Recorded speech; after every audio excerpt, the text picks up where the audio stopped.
Welcome to Qnews continuous special coverage of the 16th BRICS Summit, currently being held in Kazan, Russia.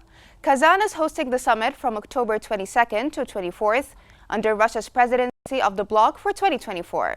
The BRICS group sets its priorities and holds discussions annually, with member countries taking turns to host the summit. Соответствующие подтверждения получены уже от более 3 десятков государств, включая наших ближайших соседей и партнеров.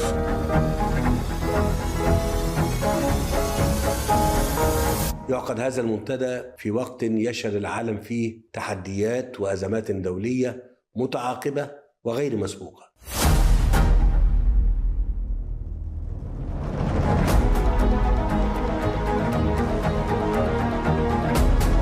БРИКС уже играет заметную роль в глобальной экономике не только сегодняшнего.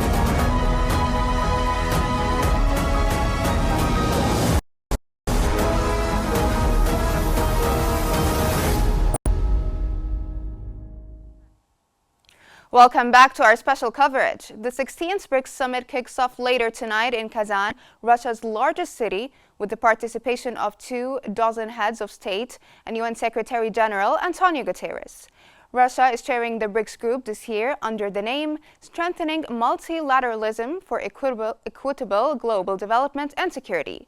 During its rotating presidency, Russia has set 3 main priorities: political and security cooperation, economic and financial collaboration, and humanitarian and cultural exchanges. Общемировые темпы будут 3,2%. Прогноз. World leaders have started to arrive in Kazan, Russia for the summit. President Abdel Fattah el-Sisi has arrived to participate in the 16th BRICS Summit. This marks Egypt's first participation since officially joining the bloc in early 2024. The 16th summit themed Strengthening Multilateralism for Just Global Development and Security will focus on regional and global issues, including economic challenges, climate change, and Middle East stability. President el-Sisi will also attend the BRICS Plus Summit and meet with Russian President Vladimir Putin and other leaders to discuss bilateral relations and key international matters.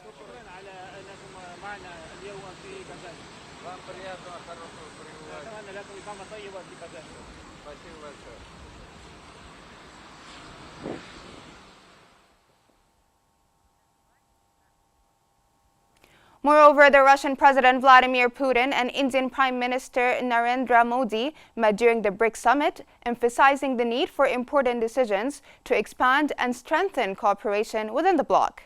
Putin highlighted Russia's appreciation for cooperation with India within the BRICS framework. Modi echoed this sentiment, noting the growing interest in joining the association. do Fórum Econômico Internacional de São Petersburgo. Excelentíssima senhora Rousseff, коллеги, мы очень рады вас видеть. nosso último encontro foi em junho em São Moreover, Russian President Vladimir Putin held talks with the chair of the new development bank, Dilma Rousseff, who is in Kazan for the BRICS summit. Putin stressed the importance of financial settlements between the BRICS countries in local currencies, saying it helps to minimize geopolitical risks and free economic development from politics. The new development bank was established in 2015 by the BRICS founders, Brazil, Russia, India, China, and South Africa, in order to mobilize resources for infrastructure and sustainable development projects in emerging markets and developing countries in the global south. Excelentíssima senhora Rousseff, коллеги, мы очень рады вас видеть. nosso último encontro foi em junho em São Petersburgo. На полях международных. The 16th BRICS Summit, which will be attended by leaders from over 24 nations, marks the largest event Russia has hosted in years. With BRICS expanding and gaining influence, what exactly is BRICS and when was it founded?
Joining us today is Zahao Zuhijin, a distinguished media and international affairs researcher, to share his insights on the evolving role of the BRICS bloc and its future directions.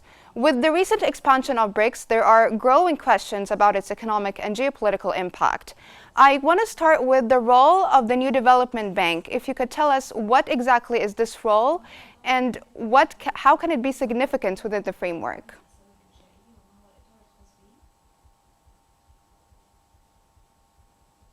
Sir, can you hear me?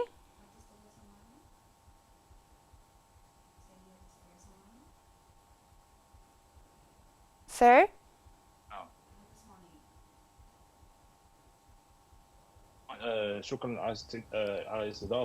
Thank you for hosting me.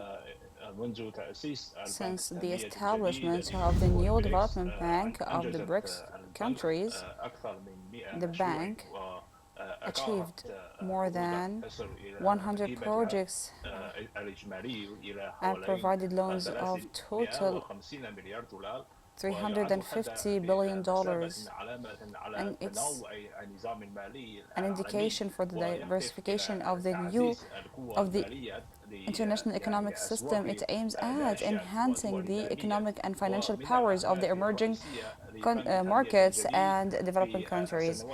One of the goals for this bank in the recent years is to expand finance with the local currencies to the BRICS member states to fulfill the demands of the emerging markets and developing countries in a better manner.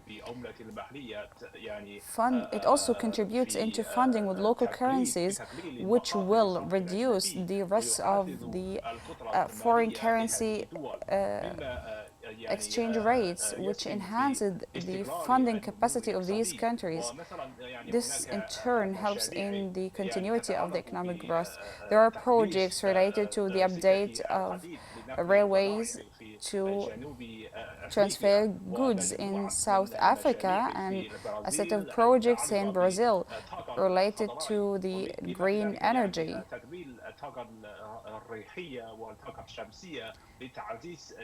In addition to enhancing the solar power and wind power to further support the sustainable development, the funding of these projects is done in local currencies to reduce the risks resulting from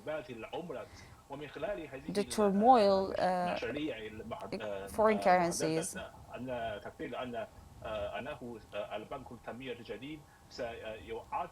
Through these projects, the new development bank will further enhance the resilience of BRICS member states' economies. It will also support its competitive capability in the international economy and will provide further resilient funding solutions to the member states in this organization.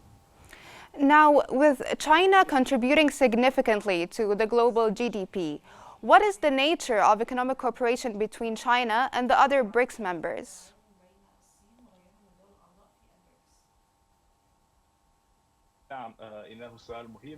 It's an important question because there is a strong cooperation between China and the rest of BRICS member states, especially this year after new five members joined this BRICS, which will make the BRICS member states representing half of the population, and the trade of BRICS represents 1/5 of the global trade, which enhances its influence in the international economy. The oil exports globally has increased from 15% to almost 36%. Which increases the significance of the BRICS member states in energy markets. It's not only an increase in the figures, but this increase also reflects the deep economic cooperation between the BRICS member states. As for China, China is the most major trade partner for Egypt over the past 9 years consecutively. Egypt maintained economic relations with Egypt, Russia, India, Brazil, and South Africa. The trade exchange between these countries reached 960 million yuan in 2009, and now it's even increasing much more last year, which indicates a large increase in the trade exchange. These figures do not only reflect the improvement of economic ties between countries, but also indicates to tangible achievements at the level of bilateral relations and the exchange of resources. The economic cooperation includes several sectors like sorry for interrupting you due to the shortage of time, but I want to look at the wider picture with you.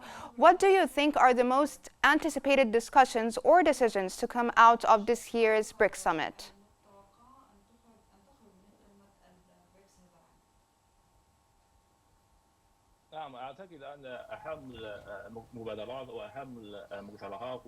I think the most important discussions and proposals will be the establishment of a new economic system between BRICS mechanism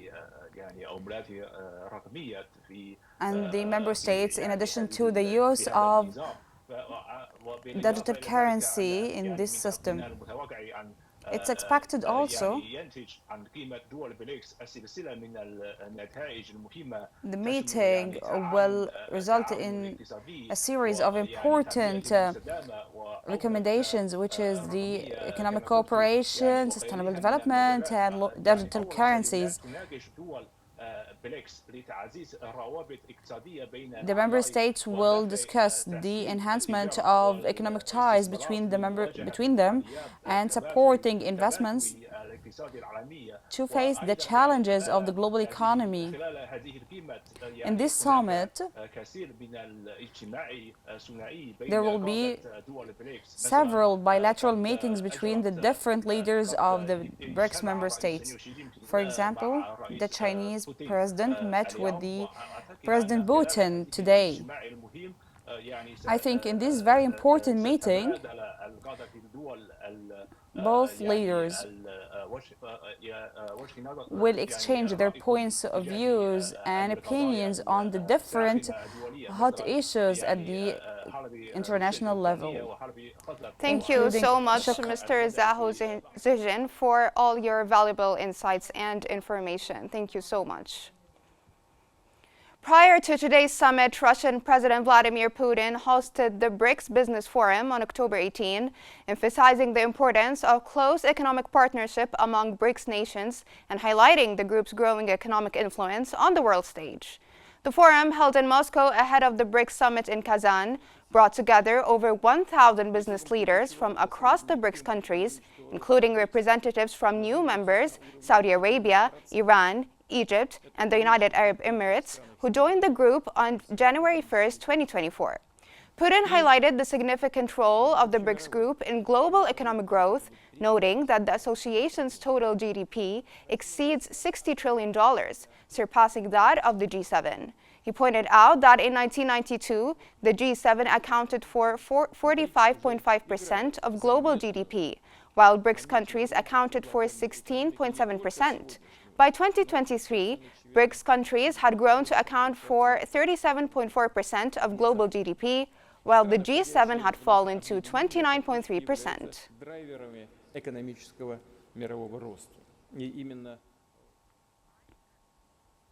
On related news, Egypt's Foreign Minister Badr Abdel-Ati reaffirmed Egypt's support for BRICS as an economic bloc, viewing it as a key voice for the global South and developing countries. Abdel-Ati highlighted Egypt's active participation in BRICS since January 2024 and stressed that BRICS focuses on economic interests, not politics. He stressed that Egypt is also a founding country of the non-aligned movement and that it is not interested in any international political polarization. Abdel-Ati stressed that BRICS is not a political bloc, but an economic one that works on advancing interests and economic agendas. As the BRICS group expands to include new members, including Egypt, the UAE, and Iran, it has officially transformed into BRICS Plus. This evolution reflects a significant shift in the global economic landscape, as these nations collectively represent 33.9% of the world's land area and house 45.2% of the global population. How will BRICS Plus impact the future of global economic policy?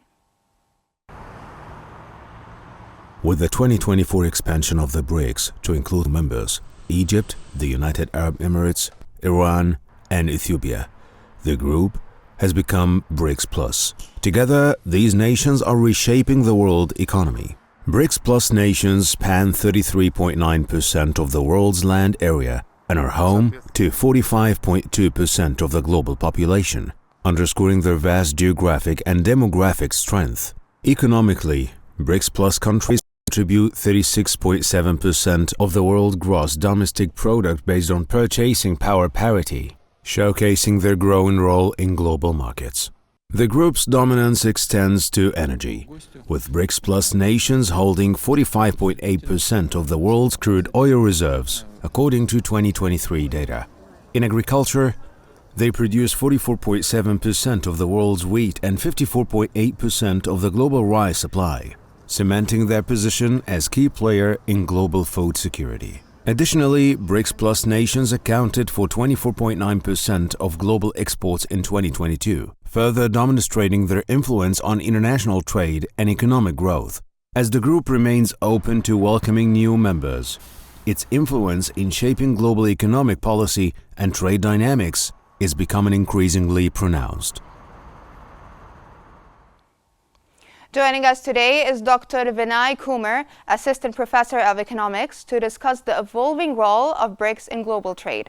Dr. Kumar, welcome to Qnews. We're glad to have you with us on the Economic Bulletin.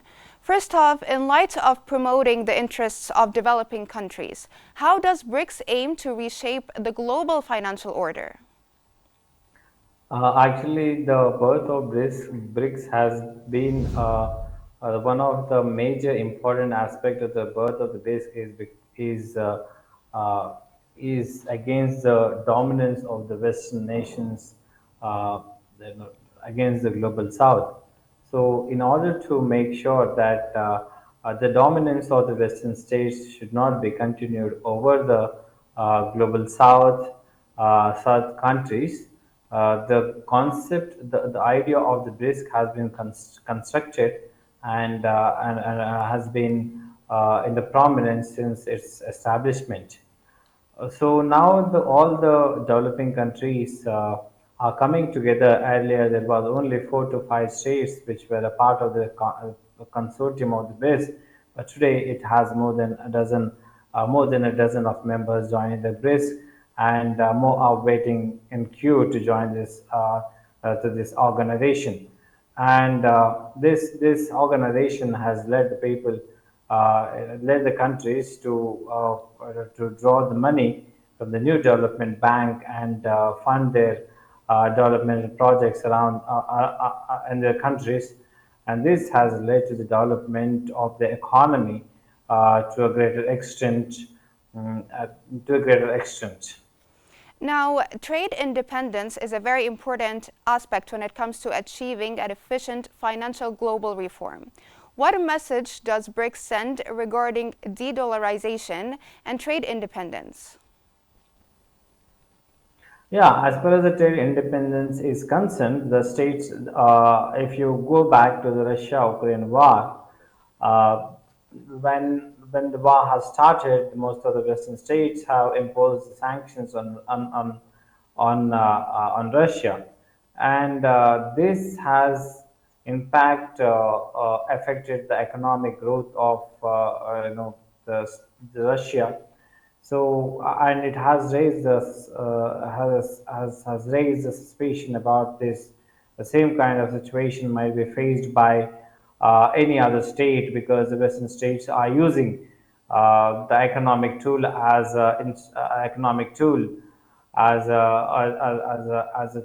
a coercion against the countries which are developing. So this has led to the more and more states to join the BRICS countries, for the development, for making sure that these countries would have trade independency against the monopolization of the Western states. So this trade independency, which in case if the BRICS countries come together and frame a policy which would in fact which would in fact help these countries to reduce the trade tariffs and increase the flow of goods from one state to another state. But one of the main problem that would be faced by these countries is how the international economic system has to be developed, which is alternative to the existing international economic system. Dr. Kumar, if you can expand more on the ways in which BRICS can promote trade using local currencies. Yeah, there's the BRICS countries have a problem with alternative currency that can be adopted by all the BRICS nations, because if you look at the BRICS construction, the Brazil, Russia, India, and China, South Africa, and other states which have joined this organization have their own different currencies. Unlike the SWIFT system, SWIFT international system, which has the dollar, now these countries have different currencies. And in case if the states wants to develop an alternative economic structure, or the financial transactions that need to be taken, that has to be taken, alternative to the existing system. These countries, has to develop a system which is, which uses the alternative currency. But what would be the alternative currency is a big question before the BRICS. The BRICS countries, for example, Brazil, Russia, and China, India, they have their own currencies, and they wanted their own currency to be a currency which can be used for the transaction purpose.